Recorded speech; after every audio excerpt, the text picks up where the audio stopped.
urgência de um novo contrato. E esse novo contrato, ele tem com várias outras características divergentes. Ele não vai ser igual ao contrato que nós temos esse ano.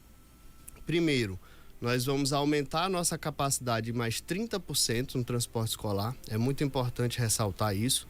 Nós vamos ter monitores embutidos nesse contrato, não vai ser mais o Estado que vai contratar, a própria empresa do transporte escolar vai contratar o monitor para van e para ônibus, né, que são as características específicas para ter monitor. E a nossa modalidade de cobrança vai ser totalmente diferente. Esse contrato é por rota escolar e o novo contrato vai ser por quilômetro rodado. Mas, secretário, qual é a diferença disso?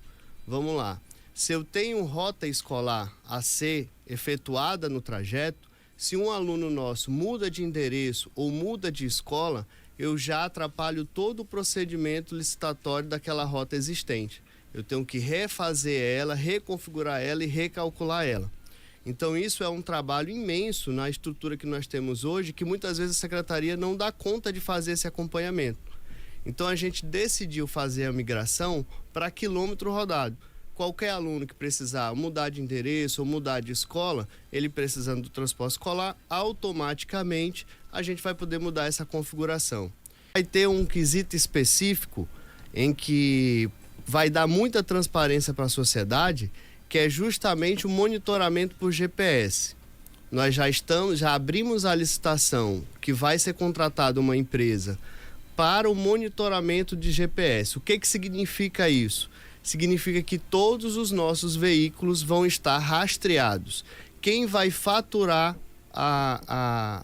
o serviço apresentado?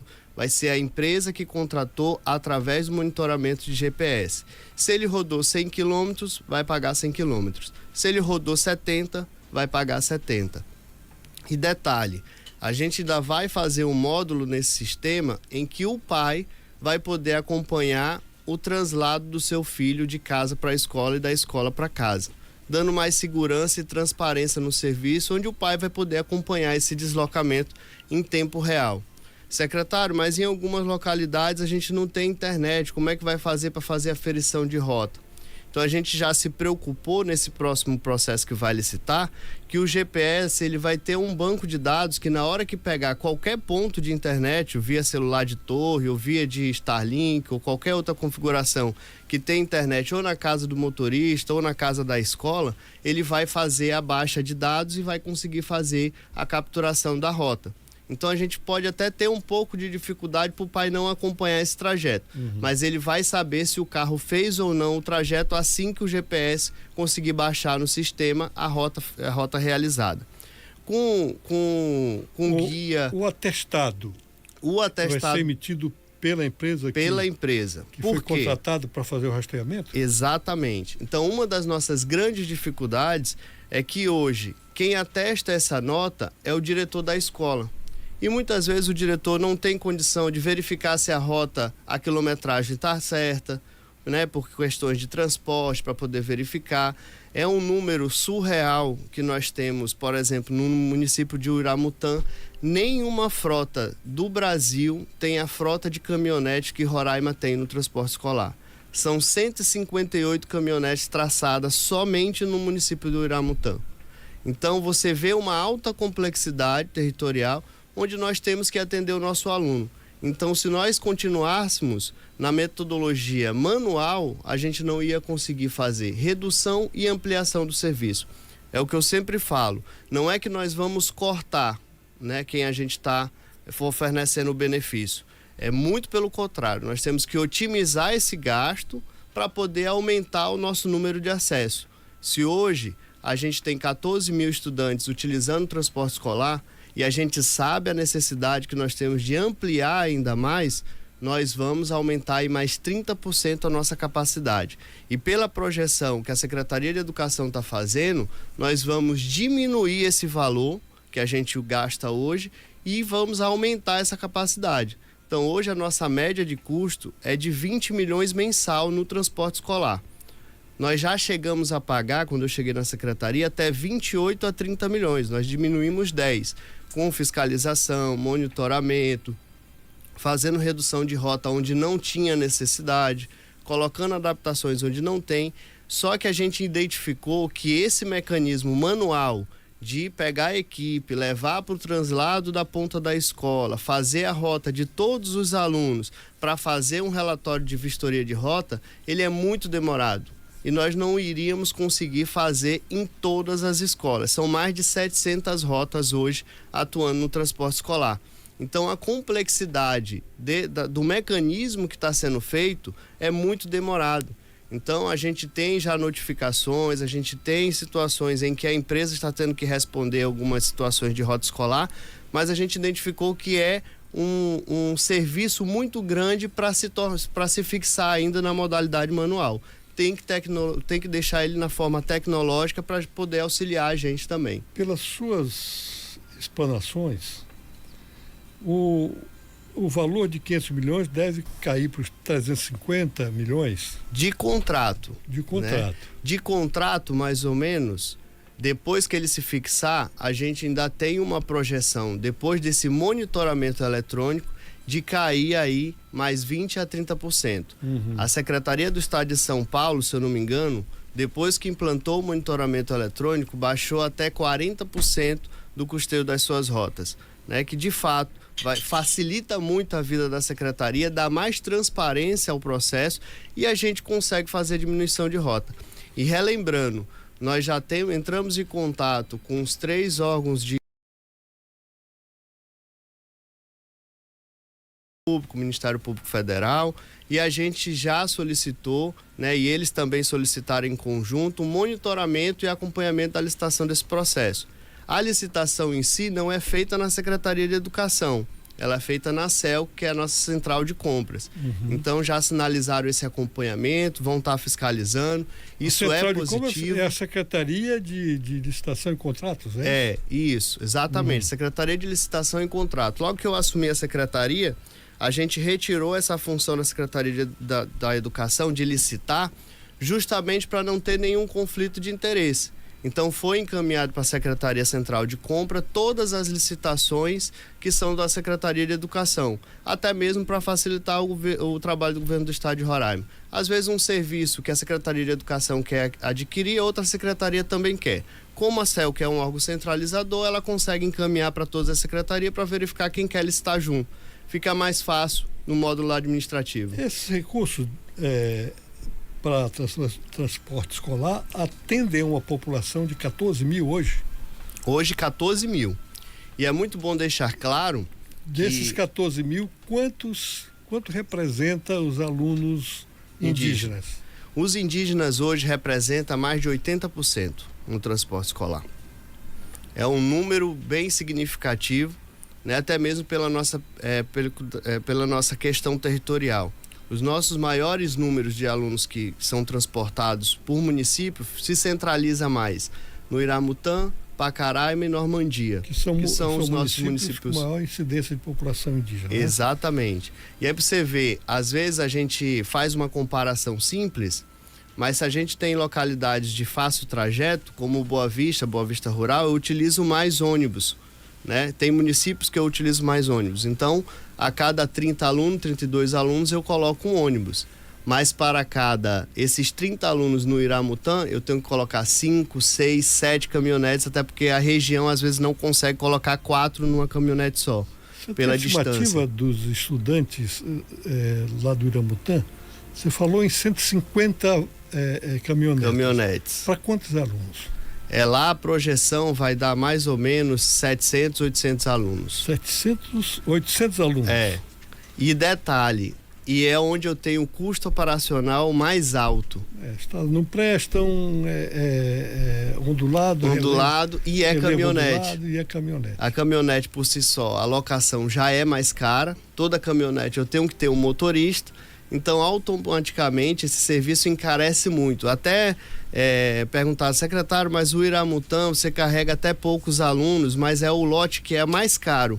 É justamente por isso, porque o lote é inteiramente, praticamente, de caminhonetes. E a caminhonete só consegue transportar 4 alunos por vez. E muitas vezes nem 4 alunos, porque a distância não é nem que seja longe, mas pela dificuldade territorial, não consegue pegar e juntar 4 alunos e trazer. No máximo vai ser 2, vai ser 3. Vai coletando. Pelo caminho vai cortando para poder trazer. Você falou aí que boa parte do que está sendo pago hoje é por indenização. Tem algum sentido as denúncias que correram na imprensa de que os donos de empresa, isso inclusive foi objeto de áudios nas redes sociais, de que os donos de empresa tinham que procurar um deputado estadual para conversar com o deputado, para o deputado apresentar uma emenda para pagar indenizações de transporte? Tem algum sentido isso? Vamos lá. Nós hoje pagamos, o contrato se encerrou mais ou menos, o saldo contratual no mês passado. E a gente está entrando agora no módulo indenizatório. Todos que estão entrando esse ano no módulo indenizatório estão sendo pagos com recurso do Tesouro Estadual. Não é de emenda parlamentar. Nós tivemos algumas situações do ano passado de recursos que ficaram pendentes, que a gente tem algumas emendas parlamentares que foram pagas através de emenda. Né? Mas aí eu não tenho como configurar verdadeiro ou não o áudio, até porque quando é emenda parlamentar ela vem destinada à Secretaria de Educação, eu sou obrigado, pela lei, pela LDO, para fazer a execução da emenda parlamentar. Assim ela é impositiva ou não. E de todos os parlamentares, né? Tanto os que botaram recurso na Secretaria de Educação, todas as emendas estão sendo efetuadas e rodadas dentro do prazo previsto legal, independente do projeto ou onde o parlamentar queira colocar. Exatamente, as denúncias se referiam a processos indenizatórios do ano passado, né? Isso, quer dizer, não tem como a Secretaria de Educação saber. Não tem, até porque a emenda vem de recurso destinado, direcionado à Secretaria de Educação, e a gente vai fazendo os pagamentos conforme a ordem cronológica. Chegou na Secretaria, vai pagar. Mas a grande maioria dos deputados colocaram emendas para execução de algum projeto, ou que seja para aquisição de curso, ou que seja para modalidade de reforma, ou que seja para algum projeto específico para alguma determinada classe esportiva.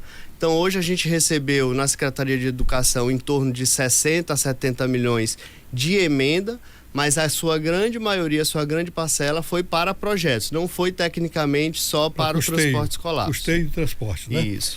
O financiamento desse transporte escolar, ele envolve recurso do Tesouro do Estado e também repasse do governo federal? Olha, o governo federal, ele faz o repasse, né, que são as porcentagens por aluno. Não é um repasse tão significativo para Roraima, pela complexidade que nós temos, ele é muito inferior. Então a gente utiliza esse recurso que o governo federal manda para a questão de combustível da frota própria, que são os ônibus amarelinhos que são do governo federal. Todo esse valor que eu acabei de comentar aqui, Getúlio, ele é pago pelo recurso do Tesouro do Estado de Roraima, né? Ou MDE, pelos 5%, que é estadual também, ou pelo próprio cofre do Tesouro mesmo. Quer dizer que o subsídio, vamos chamar assim, de recursos federais ao transporte escolar é muito pouco, muito baixo. Mínimo. Se não me falha a memória, é em torno de 2, 3 milhões anual. Anual? Anual. E aí, como eu tenho um custeio operacional com os ônibus do caminho da escola, eu deixo destinado a eles, que é justamente para dar uma manutenção mais célere, não deixar a frota própria. A frota própria. Quer dizer que o subsídio anual do governo federal ao transporte escolar não paga nem metade do que o Estado gasta com o Iramutã. Não chega nem 10% do que a gente gasta com, assim como a merenda também não chega nem a 10%. É porque, na verdade, o governo federal ele faz contrapartida por aluno. E eu até comento, né, que muitas vezes os indígenas eles me indagam muito: secretário, mas vem dinheiro pra gente, secretário, tem muito dinheiro para educação indígena. Então é muito importante deixar claro que o valor que vem destinado para qualquer categoria, né? Ou se o aluno é ribeirinho, ou se o aluno é da capital, ou se o aluno é indígena, é pela percentual do aluno. Então a gente recebe um percentual um pouquinho a mais quando o aluno ele é indígena, mas em contrapartida, o custeio operacional que nós temos com os alunos indígenas é muito superior a essa diferença que vem destinada ao aluno indígena. Então hoje, quem segura a educação mais cara do Brasil, que é a educação indígena no território roraimense, é o Tesouro do Governo do Estado. Se não fosse os recursos estaduais, nós não teríamos como deixar uma educação, né, melhorar uma educação indígena dentro desse território, justamente pelo translado do transporte, pela merenda que é mais complexa, pelos professores que têm a sua dinâmica muito diferente da educação não indígena. Nós temos o professor de língua, que tem também uma característica muito forte na educação indígena, que nós não temos na não indígena, então é um profissional a mais, sem contar na diferença cultural que nós temos também a dificuldade de colocar 30, 35 alunos em uma sala de aula. Então, geralmente, quando se trata em educação indígena, a média de aluno por sala é 15 a 20 alunos. Então, você já tem ali, se você botar na ponta do lápis, um custeio operacional muito maior do que a educação não indígena. Bom, vamos entrar na merenda escolar.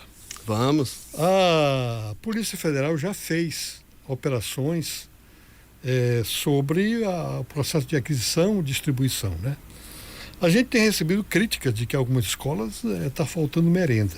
E também já recebemos informações de que, em alguns casos, eu acho que foi em Baliza que eu ouvi, a merenda escolar é de muito boa qualidade, né? Eu quero primeiro perguntar, também a participação do governo federal, apesar dele ter mandado a Polícia Federal fazer operações, é significativa? Olha, que nem eu comentei agora há pouco, né? A gente sempre vai estar aberto para o judiciário para prestar qualquer esclarecimento, isso é muito importante. As fiscalizações são necessárias, até porque a complexidade da Secretaria de Educação é muito grande, né? Então nem tudo passa pelo secretário, nem tudo o secretário fica ciente, até porque é uma complexidade muito alta. Mas a gente acompanha muito de perto a merenda escolar, porque é uma necessidade eminente dos nossos alunos. Se não tiver merenda, não tem aula. Não tem como você estudar de barriga vazia. Então a operação, por exemplo, que teve lá na SEED, é justamente uma complexidade que teve dentro de uns produtos, em que nem foram pagos. Foi a primeira entrega e a gente devolveu o produto para a empresa justamente porque não estava condizente com o que era para ser entregue. Então nem pagamento teve, né? Primeiro ponto. Segundo, a diferença por aluno da merenda escolar com o recurso federal é de 40 centavos por aluno. Então você não consegue fazer uma merenda. Deixa eu ver direito, quer dizer que o governo federal 40 subsidia centavos. 40 centavos dia por aluno. Exatamente. Então, 40 centavos não dá para comprar não dá. Um pãozinho francês. Não dá. Então, para você ver a situação do contexto, o governo federal já melhorou muito, era menos, o governo federal meio quase que aumentou 35%, se eu não me engano, já nesse ano, na gestão do ministro Camilo Santana, onde tem uma parceria muito forte com o governo do estado de Roraima e ele está nos ajudando muito em alguns travamentos significativos para a gente alavancar a educação. Então, eu não posso nem deixar de dar César o que é de César. A gente tem um acompanhamento hoje do Ministério da Educação, igual os outros servidores falaram que eram mais antigos, que são mais antigos na Secretaria de Educação, que nunca teve, né, um acompanhamento muito próximo. Até o FNDE, todo mês ele está no estado de Roraima ajudando a destravar, né, algumas situações de recurso. Mas o recurso da merenda em si, ele é um recurso ainda muito inferior ao que a gente gasta. Por exemplo, eu venho hoje num custeio operacional mensal de quase 10 milhões. Onde 3 milhões mais ou menos é de recurso do salário educação, que é destinado do governo federal. E o PENAI é uma média de 150 mil por mês. Então, onde eu utilizo esse recurso? Na agricultura familiar. Hoje eu estou quase meio a meio na agricultura familiar, na merenda escolar. Por exemplo, se eu gasto hoje 10 milhões, eu estou gastando uma média de 4 milhões só com a agricultura familiar. Então, é onde eu utilizo esse recurso para poder fazer o pagamento da agricultura familiar, que é justamente para melhorar a qualidade da merenda. Você tem mais fruta, você tem mais verdura, você tem uma merenda mais equiparada. E até eu falo, até quando tem é suco com bolacha ou é Nescau com bolacha, ela vem acompanhado com a qualidade de fruta, ou a melancia, ou o milho, ou o melão, ou o mamão, que é justamente para dar uma composição muito melhor. Então hoje o governo federal ele aumentou muito a diferença do que ele fazia no ano passado, mas ainda não é um valor correlacionado à totalidade do que a gente paga de merenda escolar. Ainda é um valor muito inferior.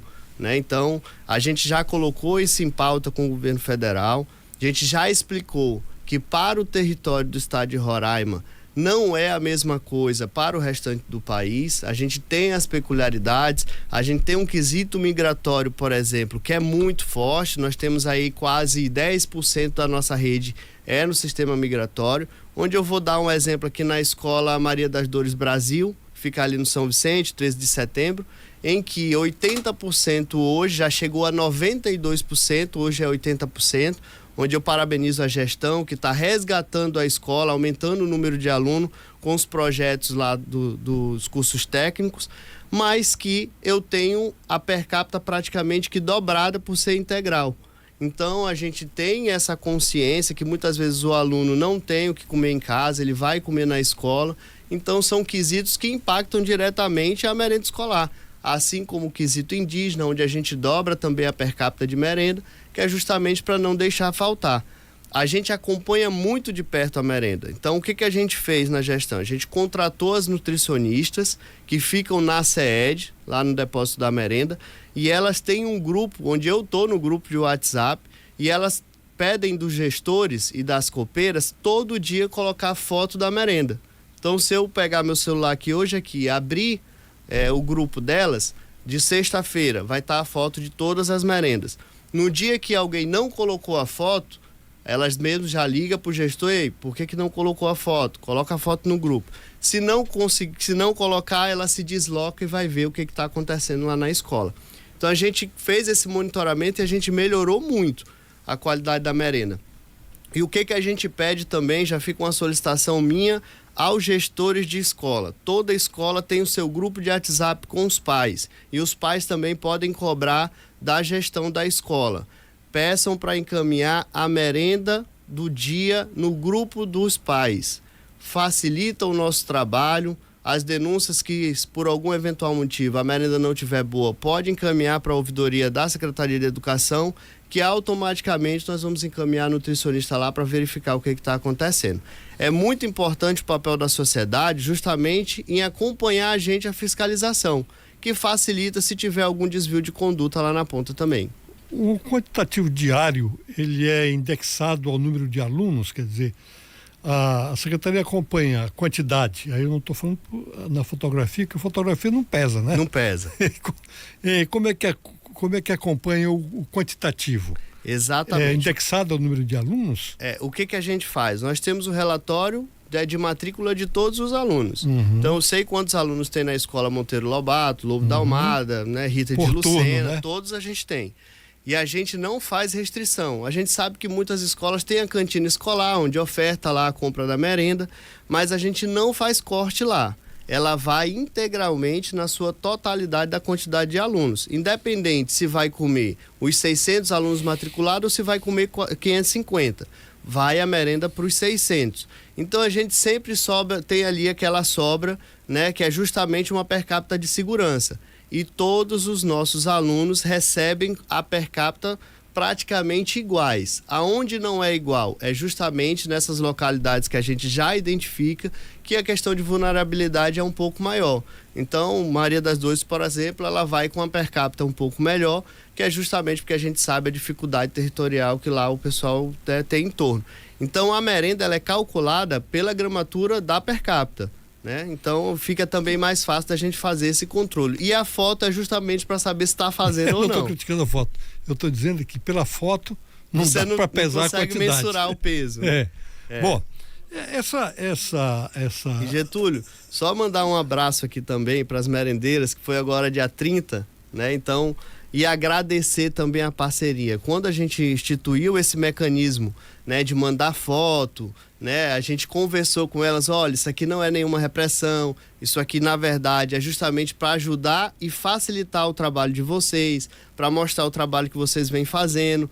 E nesse ano ainda eu quero ainda fazer um concurso ainda com as merendeiras da melhor merendeira do estado de Roraima, onde a escola que ganhar, que a gente vai fazer aí, publicar nesses próximos dias o edital, a escola que ganhar, né, que for classificada como a melhor merenda do estado de Roraima, nós vamos dar uma premiação, levar as merendeiras para um dia de lazer, porque a gente sabe também o trabalho que é fazer a merenda. O nosso cardápio hoje ele tem que ser composto por 3 vezes na semana refeição pronta, que é a carne, o arroz, o feijão, e 2 vezes na semana o lanche. Por quê? Porque também a gente não consegue fazer todos os dias a proteína e também os alunos muitas vezes não gostam. Então eles gostam de fazer essa variação também. Então mandar meus parabéns para todas elas que fazem um trabalho impressionante em todas as suas escolas. Eu sei o trabalho que uma merendeira tem, porque minha mãe era merendeira de escola pública. Então eu sei mais ou menos o trabalho que isso dá. Bom, essa questão de desvio de merenda é complicado evitar, né? No outro dia não teve operação também, foi Alto Alegre que houve um desvio de nós já carne para lá? 3 operações já em conjunto com a Polícia Civil, onde eu quero agradecer a delegada geral que sempre tem aberto aqui a Delegacia Geral justamente para apurar essas situações.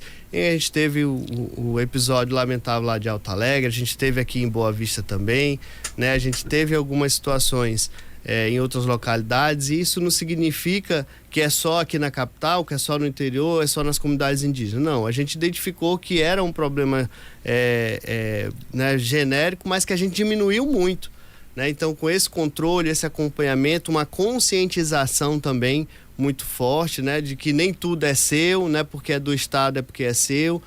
Não é, a gente tinha muito um mito, porque está sobrando. Se está sobrando é porque a per capita está errada, é porque está indo demais, é porque alguma coisa aconteceu que não está certo.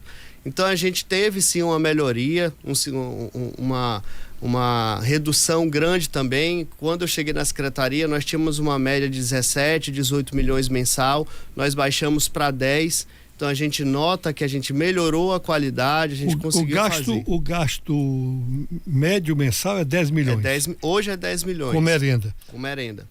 Agora, quantos alunas têm matriculado na rede estadual de educação? 80 mil alunos. São 80 mil alunos, né? Quase em todos 80 mil os alunos. Níveis, Nós tivemos um crescimento de quase 3. Médio. Isso, e o EJA, né? O EJA e o técnico, E o técnico. E o técnico. Esse número, ele evoluiu, né? Porque o Roraima já teve perto de 100 mil. Na verdade, alunos. Roraima, quando teve a divisão do fundamental para o médio, que foi passando para as prefeituras, a gente teve uma redução. Historicamente, né? Até porque a obrigatoriedade dos anos iniciais é das prefeituras. Mas a gente sabe também que se a gente passar todos os anos iniciais para todas as prefeituras, nós vamos colapsar o sistema. Até porque as prefeituras não vão ter condição financeira de abarcar toda essa estrutura. Até porque, que nem eu falei, Getúlio, é um custeio operacional altíssimo, principalmente quando se trata no interior. E os anos finais, eles são muito complexos, né? Então, algumas prefeituras tentaram pegar, por exemplo, o 6º ano, mas como o 6º ano tem a sua complexidade totalmente diferente, os alunos já são maiores, já sabem o que querem, as disciplinas são individualizadas, então é mais professor, então nem todas conseguiram. Então, algumas já até recuaram, estão voltando a passar para o Estado, e o Estado sempre tem um papel fundamental de absolver quando for necessário, até porque a gente sabe que quando se trata de ranqueamento estadual, é a educação do Estado todo. Então não adianta eu ir bem na educação estadual, fazer todo um trabalho para a gente aumentar o nosso ranqueamento, se a gente esquecer as prefeituras de lado.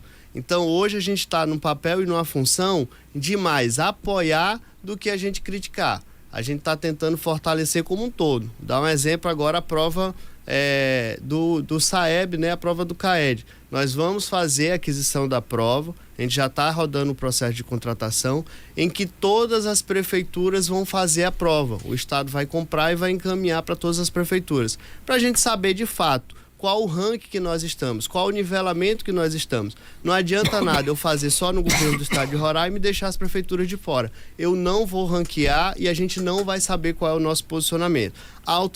Automaticamente o que acontece? Quando sai o ranking dos estados, nós estamos lá embaixo. Bom, a questão da infraestrutura das escolas também é outra questão que está sempre aqui pairando, né?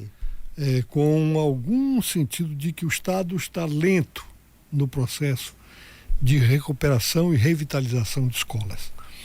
Quantas escolas o Estado tem? Hoje nós temos 360 escolas. 360 escolas. Sendo indígenas? Sendo indígenas hoje 251. 251, né? Então... nós criamos agora mais 9, né? Que essas 9 vão para 260 escolas, que são escolas indígenas. Vão para 260, né? 260. Existe na não indígena, portanto, vai dar 109 escolas. 109 escolas, mais ou menos. Dessas escolas, na atual administração Antônio Denário, quantas já foram reformadas? Olha, nós já revitalizamos e reformamos 67 escolas. 67 escolas entre indígena e não indígena? Entre indígena, 27 na capital, 29 no interior e 11 indígenas.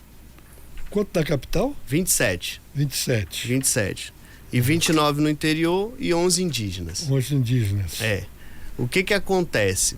De fato, quando a gente fala em infraestrutura, principalmente no quesito educacional, nós não podemos deixar de esquecer, né, o que passou.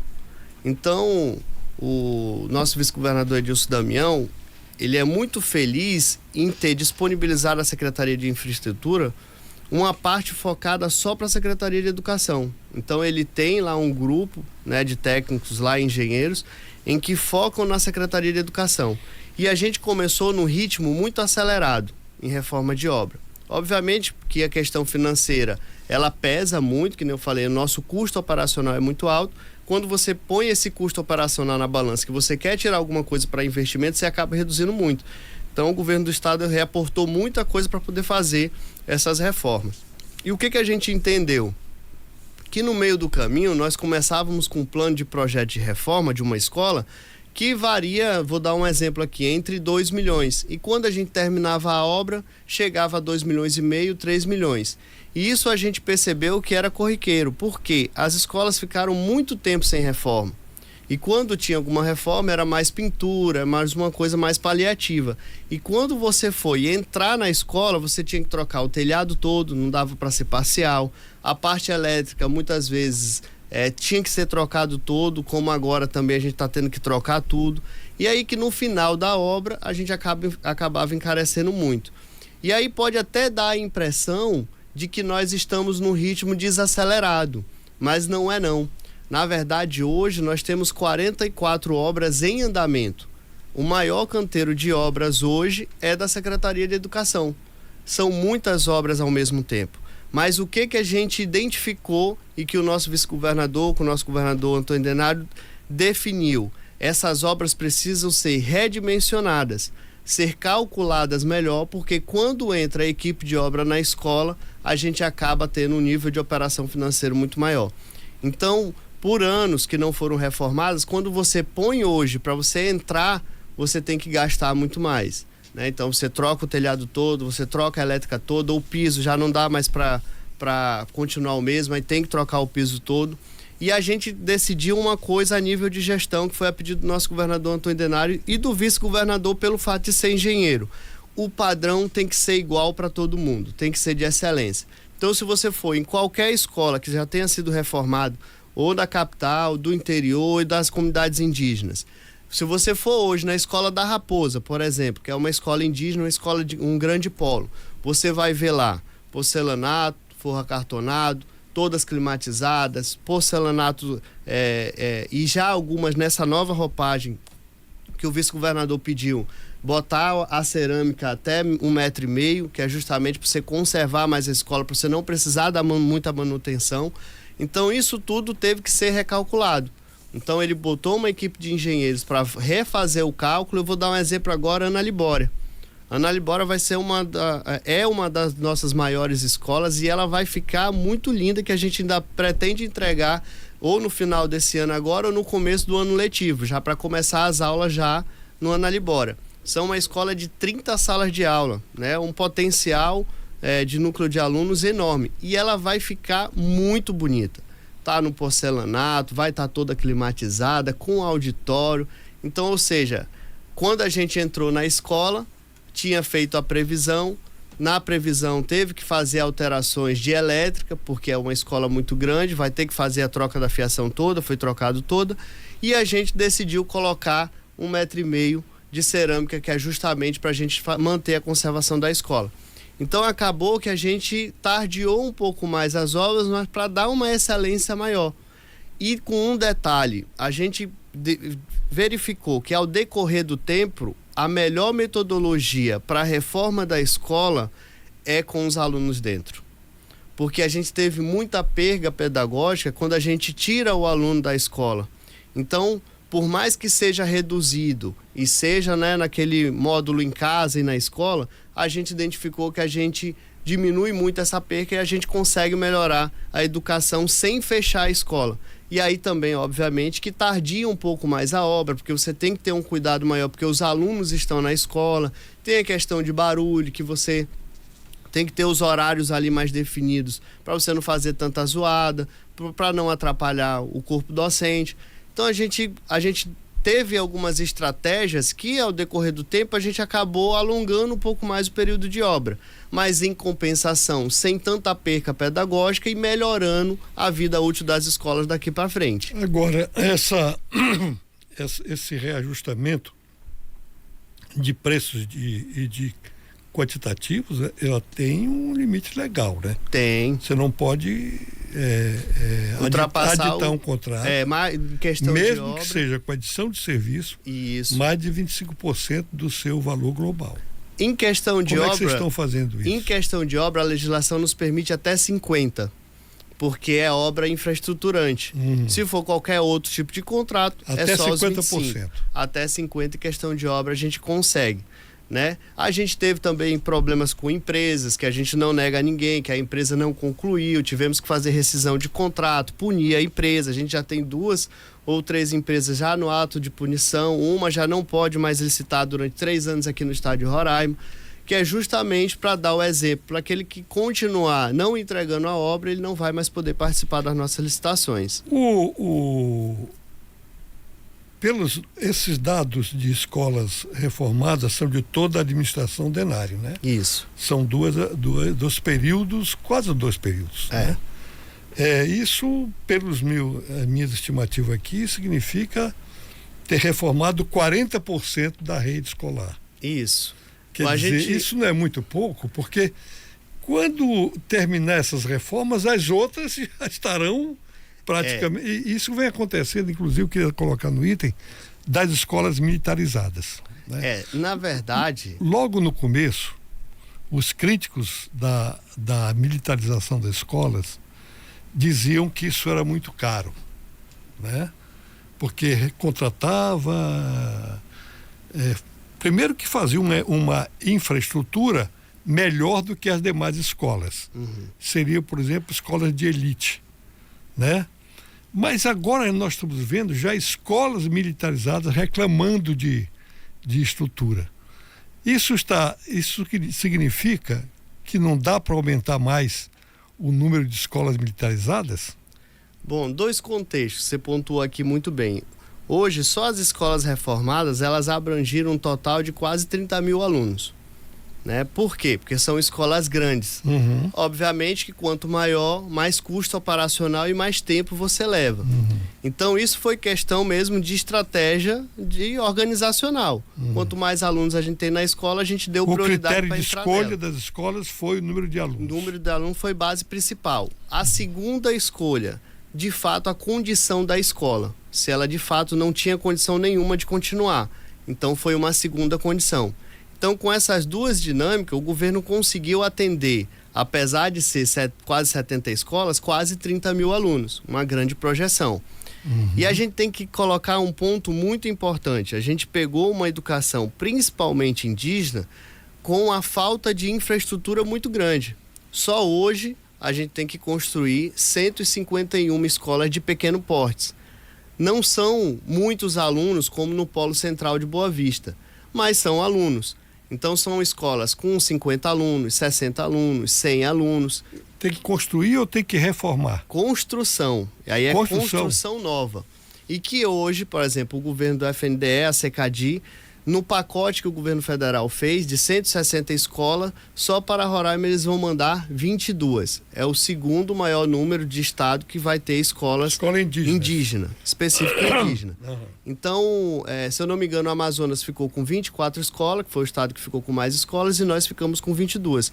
Isso foi uma articulação muito forte em Brasília, que é justamente mostrando a realidade que Roraima tem. Não significa que nós estamos reformando, estamos com o 5º melhor salário do país, mas que a gente não precisa de ajuda. Então o discurso mudou um pouco. Nós estamos fazendo, estamos melhorando, mas a gente precisa sim de muita ajuda do governo federal, porque são situações complexas.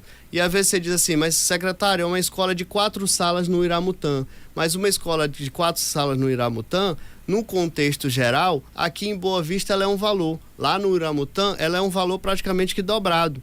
Então, quando você põe na tabela Sinapse, que você põe à vista do governo federal, quando você tenta aprovar um projeto desse, ele não passa pelo custo operacional.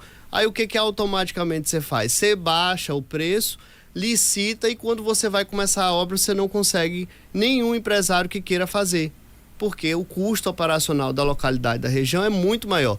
E o governo federal veio até Roraima e foi até o Iramutã. Em 6 das obras nossas paradas, eles tentaram licitar já por 3 vezes e deu fracassado. Eles conseguiram agora uma empresa sem fim lucrativo para poder fazer a reforma lá. Então, veja, a nossa complexidade territorial, quando se trata em questão de infraestrutura, ela nos dificulta muito até mesmo a chegar, porque o custo operacional é muito alto. E quando você põe numa planilha nacional, quando você vai licitar ela, você não consegue ter um parâmetro diferenciado, porque a legislação não nos permite. Então, o que o governo federal fez? E eu achei muito viável, eu achei muito bom, até mesmo para entender ainda mais a nossa realidade. O governo federal vai licitar as 22 escolas, vai contratar as 22 escolas, pediu do governo do estado a parceria de indicação, comunicação com as comunidades indígenas e aprovação, foi aprovado e eles vão vir construir as escolas. Até Quer dizer que o governo federal vai construir diretamente? Diretamente. Obviamente que vai ter a parceria do governo do estado, né? Vai acompanhar a licitação em conjunto, tomara vai fiscalizar. Que não seja como aquela limpeza da terra indígena Yanomami, que até hoje não foi tirado um centavo e o governo já pagou 15 milhões. E a terra Yanomami, até um ponto que você colocou muito importante, a complexidade do território Yanomami, ela é altíssima. Né? Esses dias até foi noticiado, eu não tenho medo de comentar o que é de pauta negativa, até porque a gente tem que explicar as pautas negativas. É muito importante o Ministério Público querendo obrigar, obrigar o governo do estado, e o governo manter federal as escolas nas terras Yanomamis. O que acontece com aquele território? Pra você ter ideia, e até uma crítica construtiva a todos os nossos ministros ou autoridades que queiram visitar o território Yanomami, que precisa da autorização da FUNAI para a gente poder entrar, até mesmo a Secretaria de Educação tem que ter esse diálogo com a FUNAI, esse aceite, eles vão praticamente na região do Surucucu. A região do Surucucu, ela é uma região praticamente privilegiada porque ela tem um ponto aéreo muito favorável, então consegue descer lá. Então, as nossas escolas, por exemplo, da região Yanomami, você tem que pegar um avião, descer no Surucucu, pegar um helicóptero e ir para as escolas nessas comunidades. Então você veja um território que é totalmente atípico, e como é que você vai fazer uma construção de escola levando material de helicóptero? Então, muitas vezes a gente, né, até o Ministério Público Federal, a gente fez uma visita em conjunto, vimos a realidade em loco, e que o modus operacional de construção de escola tem que ser totalmente diferente do que a gente é acostumado aqui. Então a Secretaria de Infraestrutura fez projeto, fez custo técnico operacional, e quando a gente foi fazer a visita técnica, a gente identificou que não dá para levar uma janela e uma porta dentro do helicóptero. É humanamente impossível. Então está mudando a concepção de como a gente está fazendo. A FUNAI já faz os postos de saúde em parceria com a comunidade, tirando a madeira, fazendo de madeira, e é essa roupagem que a Secretaria de Educação vai fazer as escolas lá. Mas eu não esqueci da sua pergunta das escolas militarizadas, não. Tá? Aqui eu estou lembrando delas. As escolas militarizadas também são um exemplo educacional. Nós tivemos grandes resultados favoráveis às escolas militarizadas. Nós temos hoje um corpo docente militar muito enxuto, onde a gente de fato viu o essencial para estar na escola. E era uma preocupação do governo Antônio Denário também de não tirar a corporação das ruas. Então teve também um estudo feito lá para as escolas também ter esse suporte necessário, mas também que não seja muito. Então até agradecer o nosso deputado Chagas aí também, que fez essa parceria com a gente, fez a indicação das escolas militarizadas, e a gente tem bons resultados. Mas também a gente não pode deixar de levar em consideração o resultado das escolas civis. Nós temos muitas escolas boas civis, praticamente ou até mesmo alguns níveis superiores de índices de nota. Por exemplo, o Lobo da Almada. O Lobo da Almada hoje é uma das escolas referências, onde tem uma inscrição e um sorteio, né, todo ano para poder os alunos estudarem lá, e é uma referência de escola, né? E o que a gente identificou, que muitas vezes é gestão. Quando a gestão é eficiente, é eficaz, tem um domínio da escola junto com o corpo docente, junto com a parte administrativa e pedagógica, a gente consegue ótimos resultados. Como ela militar ou civil ou indígena, depende muito da gestão. Então não procedem as críticas que se avolumam com relação à estrutura de algumas escolas militarizadas? O que acontece? Não só escolas militarizadas, a gente também não pode tapar o sol com a peneira. Nós dividimos o Boa Vista, por exemplo, em 7 territórios.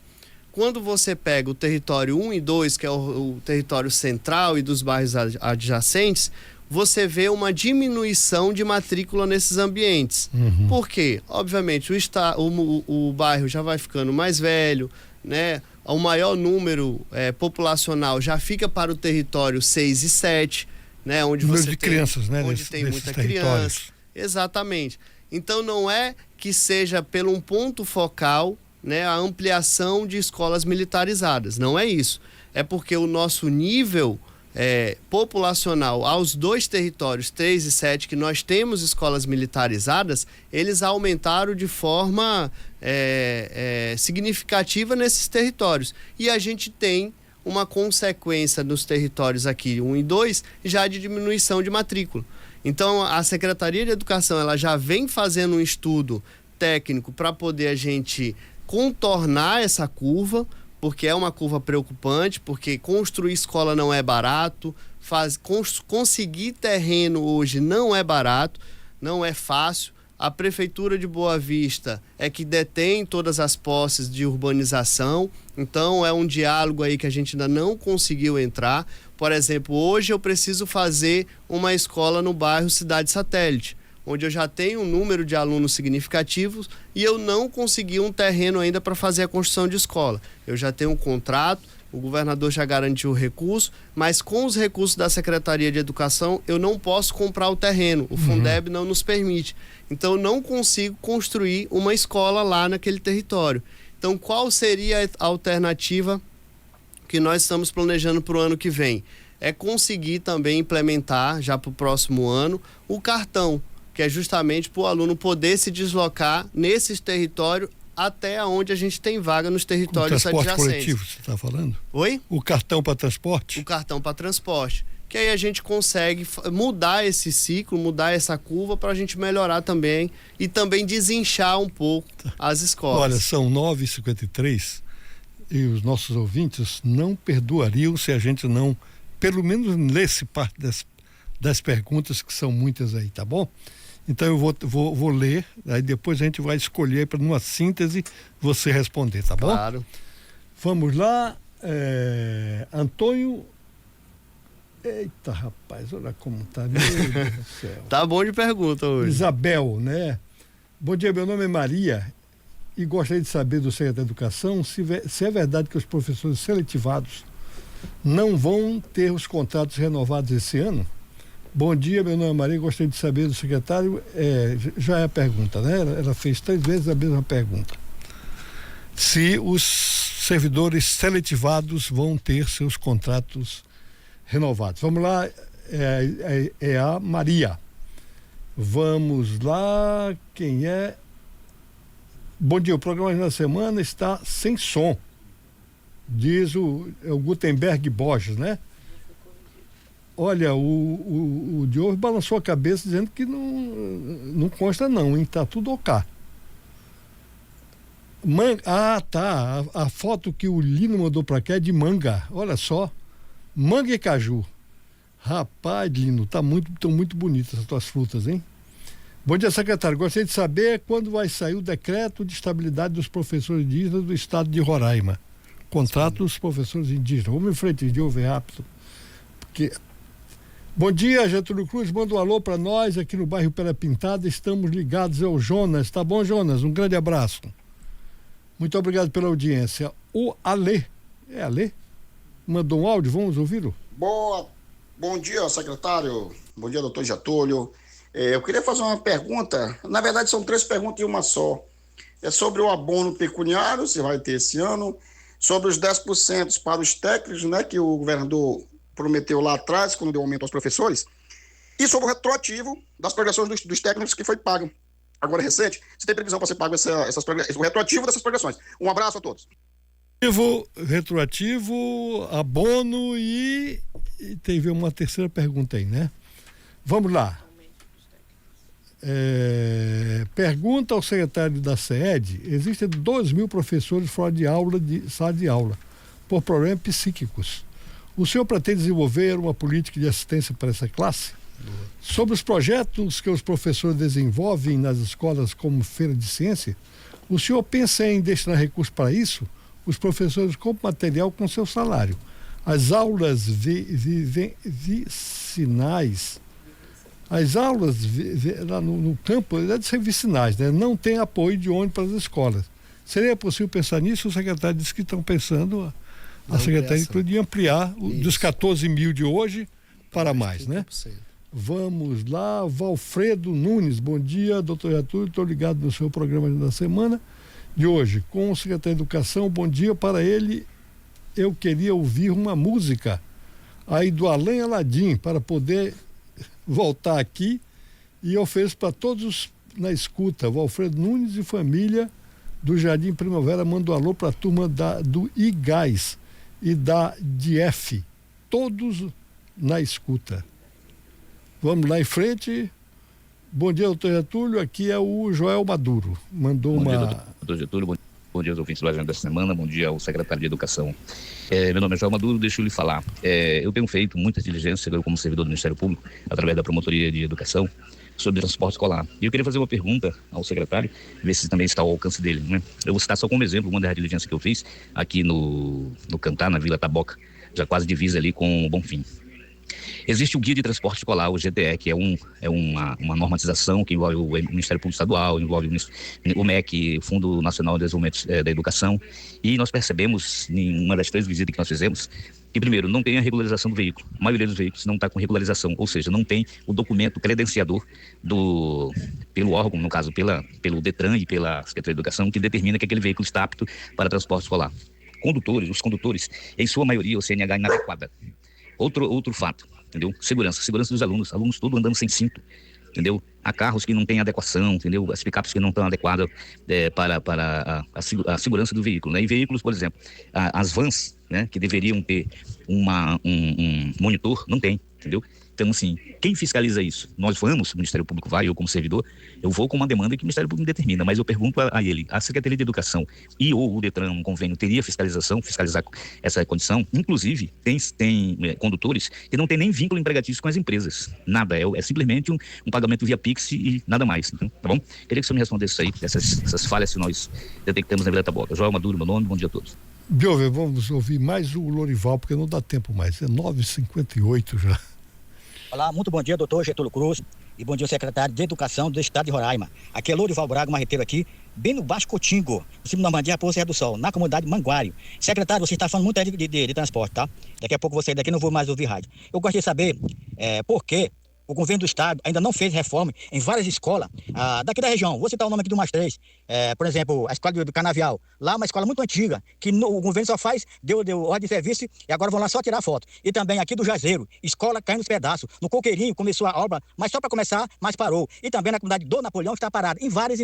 Porque em área indígena é muito difícil reforma de escola estadual. Você vê muitos alunos, eu tenho vídeo, conheço a região aqui, estou aqui agora, muitos alunos do estado ficando debaixo de mangueira, barracões estragados, a sala tudo cheia de água. Por quê? No inverno, por quê que não tem uma reforma e custa tanto? E não vai dar tempo não, o ano que vem, essa reforma dessas escolas aqui. Eu estou falando daqui, diretamente aqui da Raposa Serra do Sol. Vou para a região agora que é desse jeito. Eu mando o vídeo direto para 100.3, Lorival Braga, marreteiro, aqui da Raposa Serra do Sol, Baixo Cotingo, mais do Manguário. Muito obrigado, doutor Getúlio Cruz. Obrigado, Lorival, você sempre atento às coisas. Deixa eu só pedir, nós vamos encaminhar, com a autorização do secretário, essas outras perguntas que não foram lidas para a sua assessoria, tá bom? Pronto, e a gente responde. É impossível responder a todas. Nós estamos até com a próxima convidada, já chegou aí. Eu queria lhe dar um tempinho aí para você responder as que puder aí, e as que não puderem a gente vai encaminhar para a sua assessoria, tá bom? Então pronto, vou ser bem sucinto, Getúlio, até porque o tempo estourou.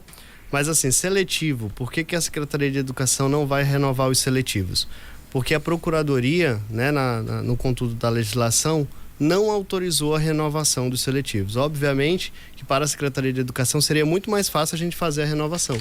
Até porque é quase 3.000 servidores que nós vamos ter que pegar currículo, fazer inscrição, analisar todos os documentos, fazer a verificação das localidades. Então é quase que uma operação de guerra fazer o seletivo da Secretaria de Educação, mas é necessário por conta de legislação. Vai ter concurso seletivo, não vai ter concurso público, não. O que acontece? Para que serve o seletivo? O profissional seletivado, ele é justamente para complementação de carga horária. É aquele professor que se afastou, que entrou de auxílio-doença ou saiu para ter esse de estudo. Então, ele tem várias outras nomenclaturas em que a gente tem que colocar o seletivo e não pode ser concursado, porque esse profissional, em algum momento, ele vai retornar. Então, essa é a principal função do procedimento seletivado, é fazer recomposição de carga horária. Segundo ponto, chamamento dos concursos públicos. Agora, em novembro, o nosso governador Antônio Denário autorizou, nós vamos fazer a última chamada dos 2 concursos públicos, tanto do indígena como do não indígena. Por quê? Porque eles se encerram agora, o período, né? Agora no final do ano, e aí a gente está fazendo uma força-tarefa para ter o máximo de aposentadorias possíveis para a gente poder aumentar o número de convocados agora. Até porque a gente sabe que a gente tem muitos profissionais que já estão no período de se aposentar, onde aqui eu quero agradecer e elogiar a atitude do Tribunal de Contas, em que em algum período a Secretaria de Educação perdeu a documentação naquele triste episódio que a Secretaria pegou fogo, e alguns profissionais estavam com dificuldade de aposentadoria. Então o tribunal levou ao pleno e autorizou a certidão ser, de fato, o documento necessário para poder fazer a aposentadoria. Então a gente aumentou muito o número de aposentadorias. Então provavelmente nós já estamos fazendo um estudo técnico para novos concursos. Tá? De abono, por que a gente não pode dar o abono agora, né? O que é o rateio, na verdade, e nem sinalizar qualquer posição financeira agora no momento, porque nós estamos em encerramento de exercício e o rateio é justamente aquilo que sobra no Fundeb dos cofres públicos para a gente poder fazer o rateio dos nossos servidores. Nós estamos num trabalho muito intensivo de redução de folha. Eu até dei uma entrevista aqui outro tempo em que falei que nós estávamos com aproximadamente 30% dos nossos professores efetivos fora de sala de aula. Eu errei esse número era aproximadamente de 45%. Nós tínhamos 2.770 professores fora de sala de aula. Nós fizemos um trabalho muito minucioso na secretaria, com muito cuidado para não mexer com a vida funcional das pessoas, solicitando servidores que estavam fora da secretaria para a secretaria retornar ao corpo docente, e nós diminuímos para 1.065. Então, tivemos uma redução muito significativa. Obviamente que aqui a gente tem os profissionais que estão afastados por questões de saúde, temos os profissionais por interesse de estudo, que são 58, se eu não me engano, e nesses próximos dias estaremos saindo a normativa desses profissionais que têm o desejo de fazer os seus mestrados, seus doutorados. Nas próximas semanas nós vamos estar publicando um regimento que a Secretaria não tinha uma regulamentação, nós vamos passar até agora. Diminuímos também a questão dos profissionais das salas multifuncionais e aumentamos o nosso atendimento em 30%, ou seja, os alunos especiais tiveram uma capacidade de poder ser atendido muito maior, apesar da redução dos nossos professores. Então a gente fez um trabalho muito intensivo para retomar professor para a sala de aula, ampliar o nosso serviço e estabilizar a folha. Por quê? Nós demos muito aumentos de progressões verticais, horizontais, só temos 12 profissionais do corpo técnico da secretaria que não conseguiram progressões por falta de documentação, e as equipes técnicas estão analisando.